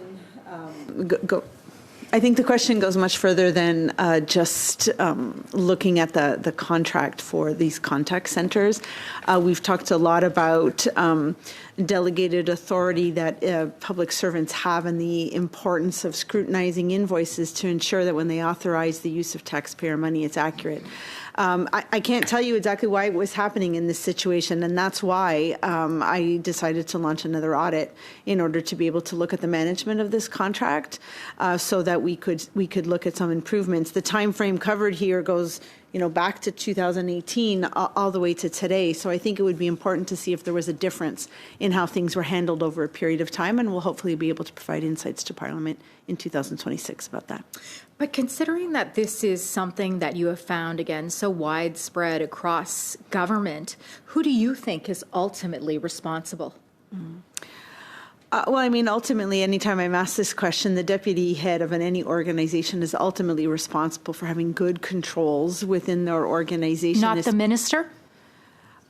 Well, a deputy minister is accountable to a minister, but the deputy minister is responsible for the day-to-day and ensuring that there's sufficient controls in an organization. Oftentimes, that responsibility is then delegated down. And so every individual within the public service who has a role to play in ensuring that taxpayer money is used properly has to take that seriously. But in the ultimate goal, it is the deputy minister who should answer to why controls may have not worked as intended. Would you say that this is something within the culture of this government from the top down, from the Prime Minister and Clerk of the Privy Council? Something that has to change within the culture for departments to finally take this seriously, for rules to be enforced. This has been your recommendation several times, same recommendation several times over several audits, yet nothing seems to be changing based upon your repeated findings. So wouldn't at this point, wouldn't it be safe to say that this is something cultural within this government, that this stems from the very top, from the Prime Minister, from the Clerk of the Privy Council, because it is consistent and it is persistent? What has to happen for this government to finally take this seriously, according to you? I mean, this is a question that I think plagues every auditor as you try to understand why when policies and rules are very clear, that roles and responsibilities should be clarified between organizations. Why aren't the rules followed? And I think that's a question we try to answer in every single audit. I think in this case, there's a very unique contracting relationship here where a central agency is trying to get services for 3 entities, and I think they didn't clarify properly how all of those roles and responsibilities should be outlined, and that's why no one was really scrutinizing the invoices, but that's what I'd hope to answer as we look at the next audit on this. Yeah, I just remember very clearly your comments in the spring regarding the GC Strategies audit, which seem applicable here today regarding this audit, and you said, I have not made any recommendations because the government need only follow and implement the rules. And yet 6 months later, here we are having the same findings and the same conversation again, it's incredibly disappointing, not only for myself, for members of this committee, and for Canadians as well. Commissioner Hamilton, I want to read out a response which my office received when we asked my constituents to outline their experience with your agency. Terrible. My accountant made an error that should have been easily corrected. 3 times when she tried to contact them, she was on hold for over 2 hours. Once when she talked to someone at CRA, they didn't understand what she was asking and kept putting her on hold to ask a supervisor. Then she finally came back and said it was the end of her shift and my accountant would have to call back another day. It took 14 months to correct the error and for me to receive my owed $3,000. What do you have to say to any Canadian who has the unfortunate pleasure of phoning and waiting on hold to speak with your agency just to be told by the agent, I don't know? Thank you, Mr. Chair. Obviously, I don't like that story, that response. And to be honest, I receive some of them myself from people, and I don't like them. And when we see them, we try to understand them and try to fix them. So I can't comment on the specifics of that, but people shouldn't have to go through that. And I don't know the particular circumstances. And part of what we're trying to do is just to make sure that we address those situations earlier. I would just say, and it's not an excuse, we receive over 30 million calls a year. And so I can never guarantee that there won't be a story like that. But I see enough of them that's part of the reason why I think we've just got to do a lot better. Thank you. That's perfect. I'm going to be a little tight on time here, unless you want to stay a little later. But I'm going to try to get us through here shortly after 1. So just members be advised that I'm going to cut questions that run over time a little short. I'll still allow witnesses to finish. Ms. Tesser-Durskins, you have the floor for 5 minutes, please. Thank you, Mr. Chair. I want to get back to my first line of questioning that was about the training. And it's, I think, fairly evident that tax law has grown more voluminous and more complicated as the years have gone on. I took a year of tax law. It's very complicated, compared to the weeks of training that your agents might get.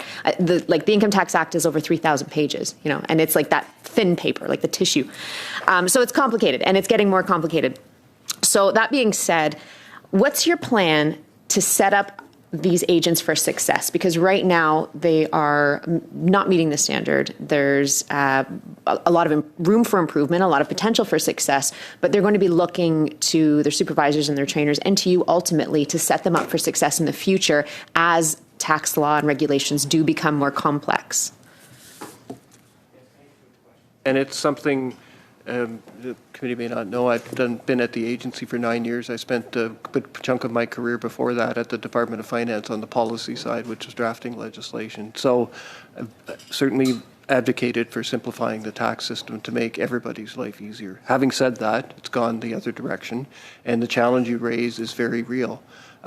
It's not just the income tax that our people deal with. They have other sort of taxes, excise taxes, et cetera, and they're complex situations. So what are we doing about it?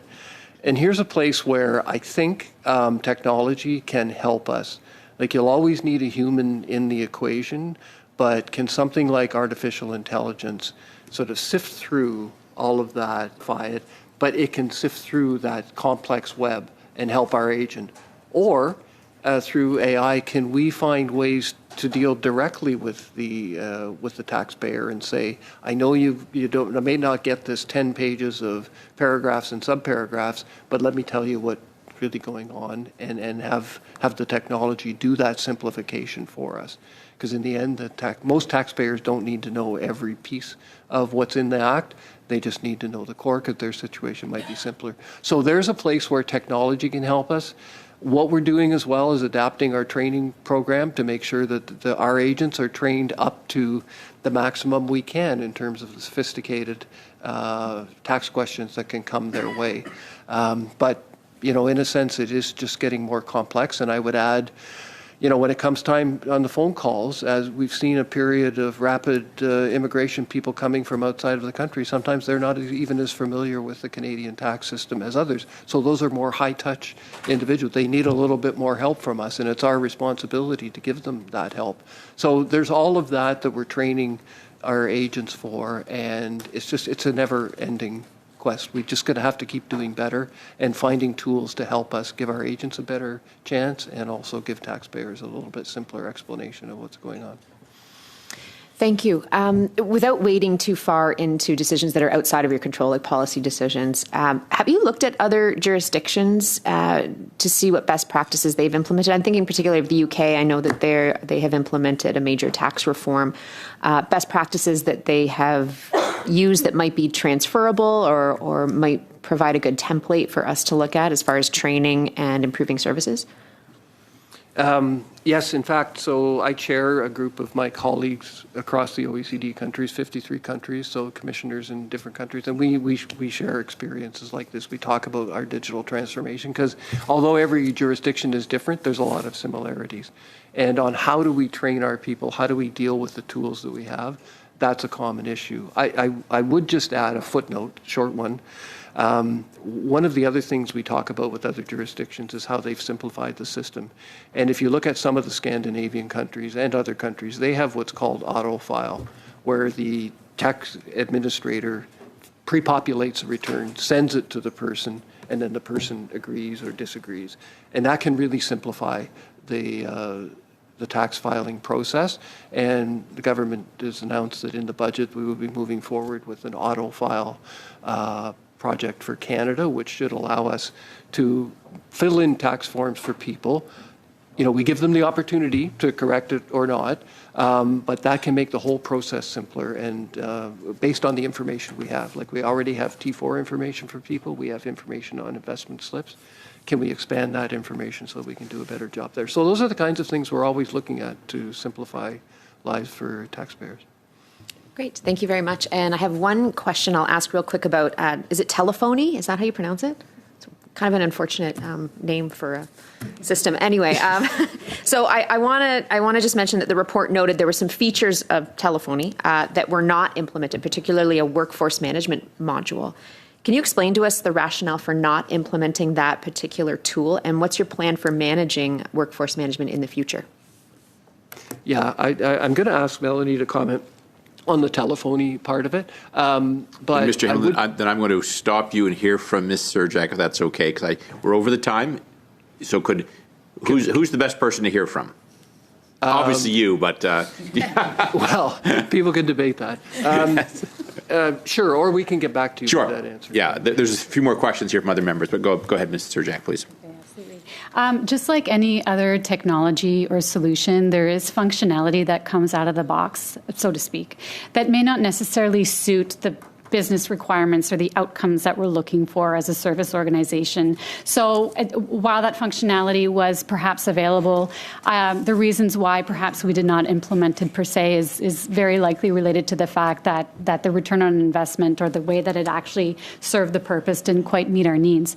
But what we are doing is accelerating our migration to the new telephony platform system with the new contract that was just delivered earlier this summer to avail ourselves of that type of service and those types of functionalities when and where required, because it is a cloud service, so we are going to be able to stay in line with industry standard and then pull on the functionalities when we need it, when it serves the business outcomes. So workforce management being one of them. Yeah, Thank you. Very exciting. Thank you very, very much. Puis encore une fois, Monsieur Lemire, pour 2 minutes 30 secondes.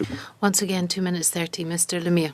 Thank you, Mr. Chair. First, to request for information, could you provide to committee the true expenditure covering the costs of internal salaries, professional services, and the professional service expenditures and their travel costs, software, infrastructure, IT, internal service, and additional services with shared services, Canada, and the sales tax for this solution for the hosted contact centre service telephony since 2020. This is a contract that you actually renewed in 2025. So could you give an estimate of the total costs and the expenditure incurred by type of cost broken down, including this question related to the HCCS?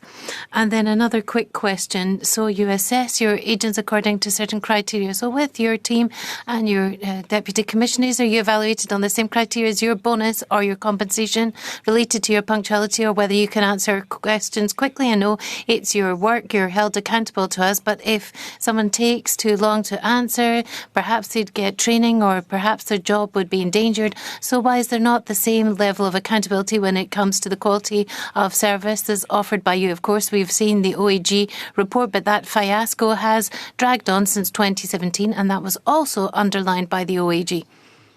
So is that a question for the deputy commissioners or the others? Well, I'll put it to you, sir, because I think I'll give the floor to Melanie. But there is a robust system to make sure that all of the employees, from the top downwards, perform well. And expectations are set for managers, and I apply that also to the deputy commissioners in my area, and then that trickles down within the other levels of the organisation. There's a very similar system that's applied, and in the call centres it's a very specific system because it's possible to measure the results. In other part of the government might be difficult to judge whether this mark is a good mark or not, or is this note correctly written or not. Perhaps it's more difficult, but here in the call centre it's possible to really test this out, to test the performance of the individual, if they're there, if they've taken a certain number of calls together with other qualities. Thank you. I'm going to respect the time that's been allocated to me. I don't want my mic to be cut off. Anyway, I'm joking. Thanks very much. Up next is Mr. Couric, who's going to allow me to take just the first few seconds. Mr. Hamilton, I'm going to approach the time recording from a different angle. The auditor highlights the focus on signing in break times and things like that. Is that in part because you're having management having difficulty managing people who are working from home, and therefore heightened oversight has been put in place to ensure people are in fact working from home? Mr. Chair, I don't believe that would be the main motivation of that. Like, I think the contact centers have typically run with a very precise timeline. We need people on the phones, and we need to know when they're not going to be there. They might be off taking a break. They might be off doing some training. So it has a degree of precision that it always has. Okay. Certain things become a bit more challenging in the remote environment, but unless Melanie disagrees, I don't think that's been a big factor. Look, I know the committee's asked for some documents on the work from home. Also, pardon me, I meant to ask you, Mr. Lemire asked for some documents. If you could endeavour to report those back to us. Normally, I like to get the witnesses to acknowledge the request, but sometimes our members like to keep on going. Will that be possible, do you think? Or could you get back to us on some of those documents that Mr. Lemire requested? We can definitely get back to. I don't see a problem in the request. We actually have our CFO here, so if he doesn't have a problem, I don't have a problem. Thank you. Before I turn things over to Mr. Couric, I have one last question. Is there information that your agents cannot access when they work from home? One thing that I've heard from my constituents is they'll be calling your lines looking for information, and your employees will say, I can only do this, I can only go so far because I'm not at the office, I can't access some tax information, you'll have to call back. Is that correct, that agents who work from home might not have access to certain sensitive information on tax returns and could be leading to, is it correct? And could that be leading to some of the slow responses? Thank you. Okay, do you want to go ahead? I actually don't have an answer. I think that's something that we'd like to get back to the committee on, just for that requires a level of precision. Thank you. Okay. Mr. Couric, you have 3.5 minutes, please. Thank you. I think it'd be an understatement to say since I got this report, I haven't been happy. And one of one of the big reasons is when Canadians can't navigate the CRA, or we now know they were getting a lot of misinformation, it becomes very costly for them. They have to hire an accountant to navigate these waters, which comes at a very big expense.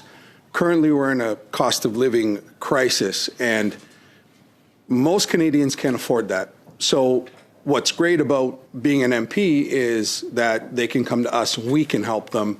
And I do believe, and I know that every single member of Parliament and their staff in this room is more than willing and happy to do that, and we have been doing that. But here's an example of what we had to go through. So I have a single mother in my riding who has a nonverbal autistic son who got a terrifying letter that she owes $16,000. She didn't know where to turn. She didn't have the money for an accountant. Thankfully, she walked into our office. With resubmitting all her paperwork and working with the CRA, we were able to come to the conclusion that she actually received $2,400. Now, in my mind, accountability levels out any mismanagement. So my question to you is, has the CRA issued any correction, apology to taxpayers affected by misinformation? And should taxpayers who relied on bad advice be reimbursed for interest and penalties caused by the CRA errors? And I will, thank you, Mr. Chair. I'll turn to my colleague Melanie just to respond in detail. And this question came up earlier as well. And obviously I can't comment specifically on the example you raised, but that is a case. I hear them, and MPs bring them to our attention, and we do try to solve those as fairly, equitably, and quickly as possible. But Melanie, in terms of, I think the question was, if somebody takes an action, the question, the question is accountability. Yeah. Accountability. Ever since I was fortunate enough to be elected by Hamilton East Stony Creek, I've come here on Public Accounts Committee and in the House, and there's no accountability with the past government, and we're finding with this government. Accountability. Do the taxpayers get their accountability from misinformation from your department? Where does that begin? Sorry, apology. Are people who did a bad job since 2017 to September, have they been terminated? What's going on, and where's the accountability to taxpayers and Canadian citizens? It's a very clear question, sir. Yes, it is. And the ultimate accountability is with me, but I'll let Melanie answer the question of what mechanisms do we have in place if people receive the wrong information from us. Yeah, and what you've quoted is a really unfortunate story. Just have to declare that. But without knowing this taxpayer in question, of course, I wouldn't be able to opine as to what would happen or what has happened since. When the CRA has determined that it has made an error at some point in the process, a few things can happen. But the taxpayer does have recourse, will always have recourse through our appeals process, our objections process. So that is always available to them. But that costs more money with accountants. Your appeals protest. Mr. Chair, I'm going to end it there because I am running over time. Do you have a last word you'd like to say, Mr. Jack? Although I thought your answer is appropriate. So, okay, thank you very much. Turning now to Mr. Housefather for the last 5 minutes, please. You have the floor. Thank you. Thank you very much, Mr. Chair. I want to come back to Ms. Surjak because in my last round of questions, you talked about deflection, which you, I believe, had said was if you're online for 30 minutes, you could be then deflected to an automated system. There have been concerns, of course, that have been raised since then about seniors and others that cannot use automated systems very well. But Ms. Surjak, why would people be required to wait 30 minutes then to be deflected to the system? Why would you not on the system already know when somebody calls that there is a surplus of calls that the agents won't be able to triage within 30 minutes and immediately direct them to this automated system? How could you possibly have a system that makes them wait 30 minutes and then does that? So the way that it works, and currently at the moment, there is a wait time of only 1 to 2 minutes if you call our main phone lines today, and we're answering approximately 90% of our phone calls. But that being, when the volume does surpass the capacity that we have on the phones, we have what we call a national traffic team. So it's the phone traffic who manages the volume and the average wait time. And if we know in advance that the average wait time for a Canadian will exceed 30 minutes, then we will deflect them to the automated system so that there is a better experience for them. They may not reach an agent, they may not get to a human on the other end of the line, but there is a chance that they may be able to self-serve through the phone menu. So that's, I don't know if that answers your question, but that is a change. Well, I just wanted, but I just wanted to better understand, and I understand that with this 100-day plan, that that phones are being answered more quickly today, and there's fewer people that are waiting, which is good and it's excellent. But I wanted to understand. I thought you had said that when somebody was on the line for 30 minutes, they were then at that point automatically deflected to this system. And it would be very different if what you were now saying, which is that as soon as you call, you were deflected. I think that makes sense. If what you're told in the immediate thing when you call in is right now there's a high call volume, your wait time is more than 30 minutes. As such, we invite you to either call back later, leave us a phone number, and we will call you back, or go to this automated system. But I thought what you said was I would be waiting on hold for 30 minutes and then I would be deflected. Okay, I'm going to have to get back to you on that just to make sure that I'm answering you correctly, if you don't mind. Of course. But I think you'd understand the difference, right? Nobody should be sent after waiting on hold for 30 minutes to an automated system and be given no choice to do that once they've already wasted 30 minutes. So I'd invite you to, if Mr. Chair allows, to send a written response to the committee on that. You bet. Thanks. I had another question regarding escalation. What I continually hear, and as a Quebec member, I have multiple people that have complained to me about CRA services, ever since I've been an MP and escalated in the last few years. I'm constantly told that the Quebec Revenue Agency, Revenu Québec, gives better service than CRA, which is really kind of unfortunate.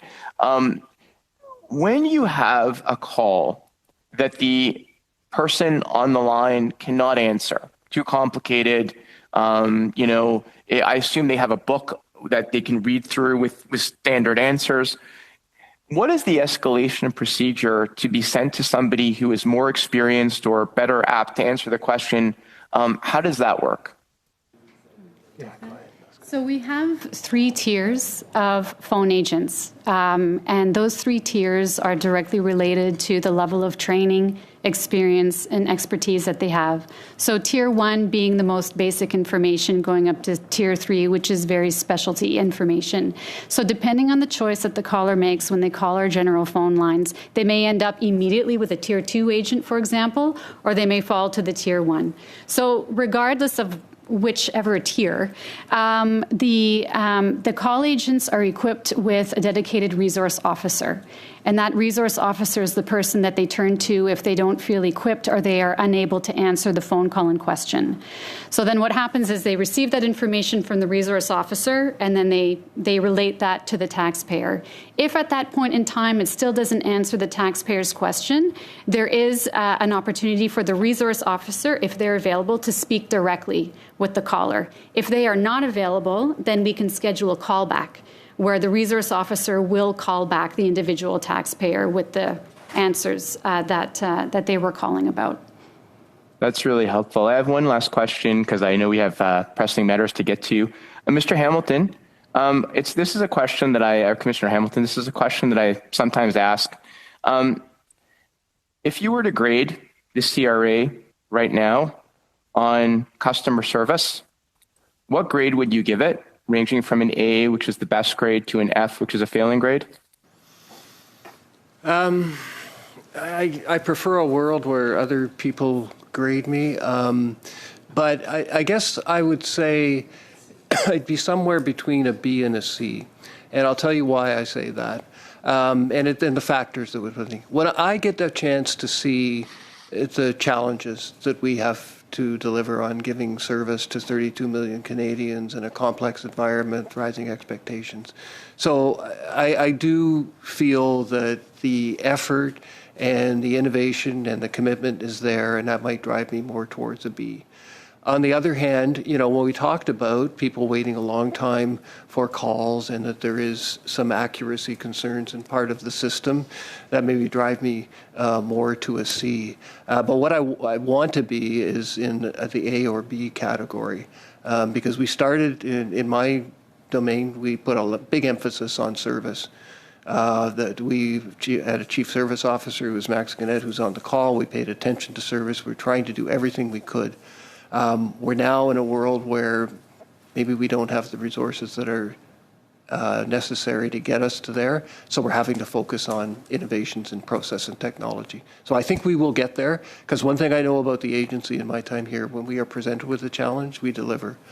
Sometimes it can maybe take us a bit longer because it's a big machine to get there, but we are a highly digitalized, highly innovative agency. So I think maybe a B or a C, but with an arrow pointing up, we're really on the way up, and we're going to conquer this problem. And I know the agency is very excited about doing that. So that's how I would grade myself. Thanks very much. Thank you. Auditor, are you interested in offering a letter grade? When Mr. Hamilton started speaking, I said, "Oh, I'm sure someone's going to ask me." I want to echo his comment that I too prefer a world where someone else does grading. There's a reason I'm an accountant and not a teacher. But when I look at the results of how many calls were answered within the service standard and the results that we saw to the accuracy of tests. Questions around general personal taxes, I would tell you those results were far from a passing grade.